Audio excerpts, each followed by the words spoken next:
Good morning, everybody, and welcome to the First Alert Desk here on Atlanta News First Plus. I am Maria Moreau here with your top headlines and the stories we're following here and bringing to you on this Thursday. It is almost the weekend, so taking a look outside as a lot of you prepare your weekend plans, looking like a beautiful, warmer than we've had a day, so a lot to look forward to, and that warm-up is expected to continue into the weekend. So make sure you have your First Alert weather app downloaded so that you can be alerted of any changes to the weather as you make your plans. All right, getting into this top story that I am sure if you are an AT&T customer, you have been alerted of. There is now a nationwide outage affecting many customers with AT&T. Calls into our newsroom and have been impacted by all of this, as I'm sure many of you have been experiencing some of these impacts, in Atlanta becoming one of the metropolitan hotspots for this outage. T-Mobile and Verizon have all reported on their website and via down detector through social media that their phone services are down. Now, iPhone users are saying that their phones are stuck in an SOS mode. Atlanta Mayor Andre Dickens issued a statement earlier this morning saying, quote, "We are aware that AT&T is having cellular outages this week and are actively gathering information to determine how the city of Atlanta can assist in resolving this issue." Now, the most important part, he goes on to say Atlanta's emergency 911 is available to receive inbound and make outbound calls. So if you find yourself in an emergency, do not hesitate to call 911. Of course, if it is not an emergency, you do not want to tie up those lines while people are experiencing phone outages. We will, of course, continue to follow this and bring you any and all updates, including when those carriers alert that services have been restored. But if you have an iPhone, there is a hack for you. On your cell phone, you can go to your settings and turn on Wi-Fi calling. This will allow you to make calls and send texts, but it has to be connected to your Wi-Fi in order to work. So again, you can go to our website, Atlanta News First, and we will continue to keep you updated on there and lay out all of the details, including the down detector updates on the ongoing outages that are reported. I want to take you now out to Vine City, where a police chase ended in a fiery crash, injuring 4 people. Now, this happened along Joseph Lowry Boulevard and Lena Street. Police say it all began as a carjacking. Authorities say one person was badly injured and is in critical condition. Police saying the car that crashed into another car was apparently stolen at gunpoint. It's not clear right now where that crime happened or where the police chase started. Police say airbags were deployed in the SUV that was involved in the crash. No word yet on arrests. This is very much a developing story. We'll continue to bring you the latest as we learn more. And people living at landmark condominiums in Atlanta are finally back in their home after being forced to evacuate in the middle of the night over a reported gas leak. We spoke with officials with the fire department who say there was some kind of leak in the boiler room. There was a possibility of carbon monoxide, so everyone was asked to leave the building. This is not the first time this has happened at the high-rise. Now, residents we spoke to told us that apparently another fire happened on the first floor back in January, forcing dozens to evacuate. Still no word on what caused that initial blaze. But of course, residents back in their apartments and now saying they are frustrated with all of this and hearing of continued evacuation. So of course, this remains an ongoing investigation. Good news is everyone is doing all right. All right, taking you out to Clayton County as we're following a major story today involving school searches. Clayton County schools telling us that they will start doing random searches at school across the district. Officials telling us that police canine dogs will be used in middle and high schools only. Atlanta News First reporter Rebecca Schramm shares what school officials decided to do.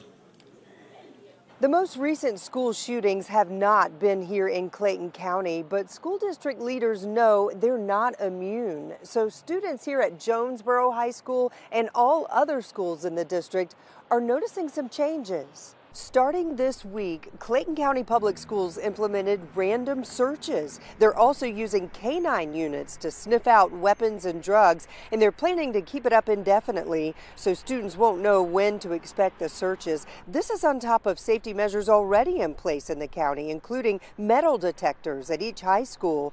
The chief of schools for the district, Keith Colbert, tells us the idea is to catch any problems before they spiral out of control. It comes after two recent on-campus shootings in other nearby school districts, one at McEachern High School in Cobb County and one at Mays High School in the city of Atlanta. Colbert says the timing of the announcement about the random searches is important. We're going into a extended time where we will not have breaks. So usually in the month of March, we experience a spike in our discipline data. So we think that based on that data from the past, this is a great opportunity for us to up the ante on our proactive measures. He says this should also be a reminder to parents to do their own random searches and talk to their kids if they find anything concerning. In Jonesboro and Clayton County, Rebecca Schramm, Atlanta News First. All right, and taking you out now to the story of today, really, as opening statements are set to begin in a trial for an alleged cult leader out in DeKalb County. You're taking a look at some of that previous court footage. A jury was seated just yesterday in the case where Elijah Bishop is accused of raping one of his former followers and posting nude pictures of the woman online. Now, Bishop is believed to be the leader of a religious group called Carbon Nation.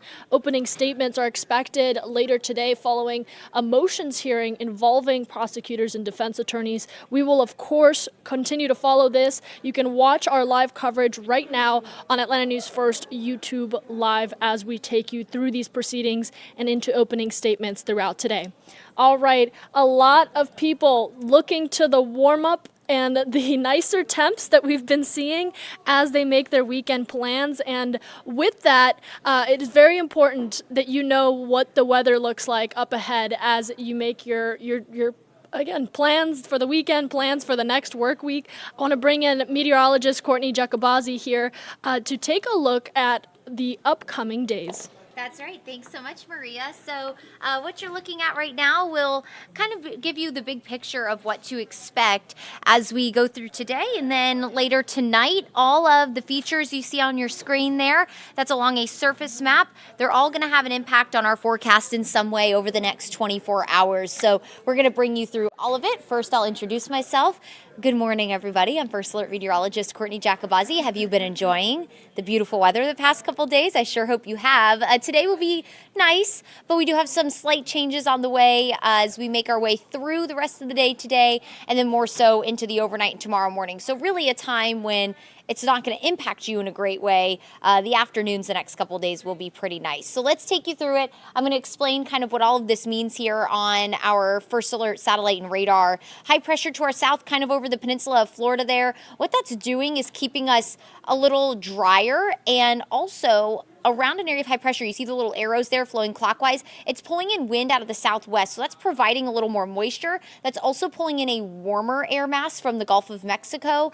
So that's going to leave us with a warmer day, but with the moisture, that's going to help build clouds out ahead of our weather system that is currently back out in the Midwest, bringing rain to parts of the Great Lakes region. That cold front starting to push into Texas. That weather system is what will knock on our door as we go through the evening tonight and ultimately into tomorrow morning. But right now, out ahead of it, that high pressure is going to keep us dry, but it's also going to pull in a little more heat and moisture to give us a warm day and a slightly cloudier day. We're already starting to see those clouds build. And as those two pressure systems battle each other, you have high pressure to the south, low pressure along our cold front that will move in tonight. You're going to notice the wind pick up today. So highs will climb into the upper 60s. It will also be quite breezy. So as we make our way past lunchtime, expect gusts to be anywhere between 25 to 30 miles per hour. You will notice that pickup in the wind later today.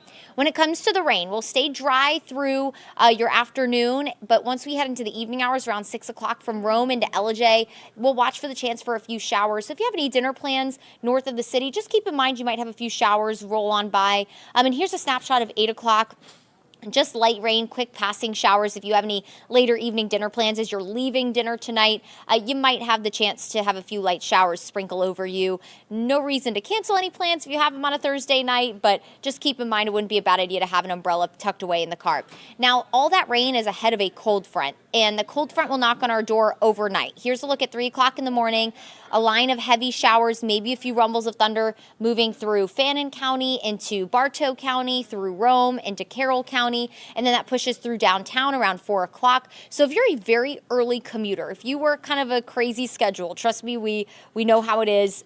Us here in the news department, we all work crazy schedules. If you have to head out really early tomorrow morning, or maybe you get off work in the overnight hours, just expect a chance for some heavy rain, maybe a few rumbles of thunder. By 5 o'clock in the morning, this line of showers, and again, maybe a thunderstorm or two, will be pushing south of the city, impacting places like Athens, into Covington, and then pushing into Putnam County down near Eatonton as we head towards 6 o'clock. Now, I want to mention this particular model. This is our highest resolution model. This is the most aggressive with our rain chance, also keeps the rain in a little bit later. Some of our other shorter range and more high res models, they're indicating a lesser coverage of rain overnight, also the rain moving out a little faster. So we're going to keep an eye on how this kind of goes through the day. But right now, if you live south of the city and you commute between 5 and 6 a.m., just know that tomorrow morning you might get wet. You'll have the chance for some fairly heavy rain. And then skies will clear. It'll be a very different day by the afternoon. We'll start a little damp and cloudy, and then the wind will pick up and the skies will clear as we head into Friday afternoon. When it comes to rainfall totals, looking between a trace and maybe half an inch of rain. Not that we necessarily need it. In fact, this year we've done really well in the rainfall department, almost 10 inches of rain so far on the year. So that puts us in almost a 2-inch surplus, which is fantastic. Remember, we ended 2023 in a deficit. So it's always nice to be a little bit ahead, especially as we head into the growing months, the growing season here in North Georgia and really across the state as a whole. This weekend looks fantastic, breezy and near 60 on Saturday, but we'll see a lot of sunshine. So if you're getting out Saturday, just know it's going to be a little on the breezy side, a little cool. You'll definitely need the layers most of the day Saturday. Waking up very cold Sunday morning. Low to mid 30s as you step out Sunday morning if you're out and about early around 7 o'clock in the morning. So very cold morning, but then the afternoon mild and really comfortable. Beautiful day on Sunday with highs in the low 60s. Just going to be stunning. Lots of sunshine. The breeze will have died down as well. So if you have any Sunday plans, looks like it'll be a great day. Maybe just a light jacket. That's all you'll need for the afternoon. Now Monday, the forecast gets better if you're a fan of the 70s. We'll be back in the low 70s Monday, and then we stay in the low 70s Tuesday and Wednesday with a small rain chance on Wednesday. Also a little on the breezy side Wednesday. We look to enter into a slightly more active pattern at the end of next week with just a couple of chances for maybe a few showers. So as weather systems kind of approach, that'll pick up the wind on Wednesday and also increase the cloud cover. But hey, we'll take 70s, whether it comes with cloud cover or sunshine, right? Really, really nice. No first alert weather days right now. I will note if the models slow down that rain and we think it's going to have a greater impact on your commute, we will issue a first alert weather day for the extra early commuters. But right now, that's just not the case, so we'll keep you posted on how the models kind of continue to handle this cold front, and if we think it's going to impact your commute tomorrow, we'll be sure to issue that just to kind of allow you to pay a lot of attention to Friday morning. But for most of you, as you're headed out Friday, it'll just be breezy. The roads might be a little on the damp side. And again, this cold front not going to cool us down in a big way. We'll go from the upper 60s today to mid 60s on Friday, near 60 on Saturday. It'll be breezy Friday and Saturday as well. We'll rebound into the low 60s Sunday, just a really nice day Sunday. And then we're back in the 70s for the start of next work week. And a lot of kids I know go back to school after their week off this week. So it'll be a nice little greeting to head back to school. The playground will be a nice place to be on Monday. All right, everyone. Thanks so much for spending some time with us. We always appreciate you sticking here on Atlanta News First Plus for your news and your forecast. And I hope you make it a wonderful day. Enjoy the warmer weather today, and we'll catch you here next time.